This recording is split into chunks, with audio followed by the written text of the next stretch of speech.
Small and medium enterprises have aided in the expansion and development of industrialized economies around the world and have over time shown to be one of the most powerful drivers for economic emancipation and expansion. The same is true for Uganda and Nigeria, both of which have a significant number of SMEs seeking to grow their businesses and access new markets. According to a recent analysis by the International Trade Center, small and medium enterprises make up over 90% of businesses in both Uganda and Nigeria and employ a significant percentage of the labor force in both nations. Despite this, a lot of SMEs have trouble getting access to markets, technology, and financing, which restricts their ability to grow and have an impact on the economy.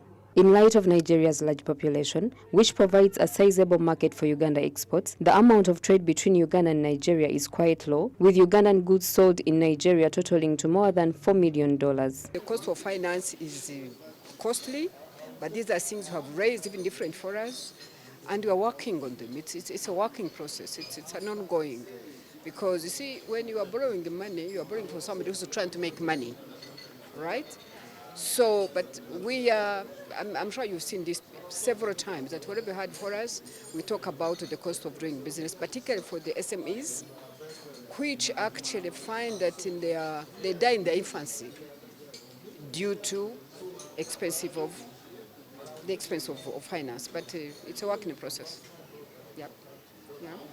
The leaders of Uganda and Nigeria have come together to explore how to maximize the influence of small and medium enterprises on trade and economic cooperation between the two nations in order to address these issues. They understood that while SMEs have the ability to spur economic growth and enhance the standard of living for their inhabitants, doing so will take a lot of work. One, we are creating a forum that will scale up interaction between specifically the private sector of Uganda and the private sector of Nigeria, so that they can start the process of sharing information, which will lead to better cooperation in the areas of investment, trade, tourism, and capacity building. From Nigeria to Uganda, Uganda to Nigeria, SMEs will begin to spring up. We want to promote trade. When we say trade, we are not talking of trades that go through the ship or whatever. You have a small capital. You can buy a small thing that you know if you get to Nigeria, you are selling it. According to recent statistics, trade between the two countries has increased by over 25%, and the number of SMEs exporting goods and services has increased by over 30%. However, there is still work to be done, particularly with regard to the free trade zone for the continent of Africa and the removal of tariffs to encourage trade. The permanent secretary of the Ministry of Trade estimates that Uganda's trade volume was approximately $25 million in 2022. So in terms of AFCFTA, if we are going to go down on the countries which are going to have a bigger impact in terms of market, we have to start with Nigeria, because they have a population of over 200 million people, while for us we have about 44 million people. So it is a win-win situation. Uganda is rich in investment opportunities.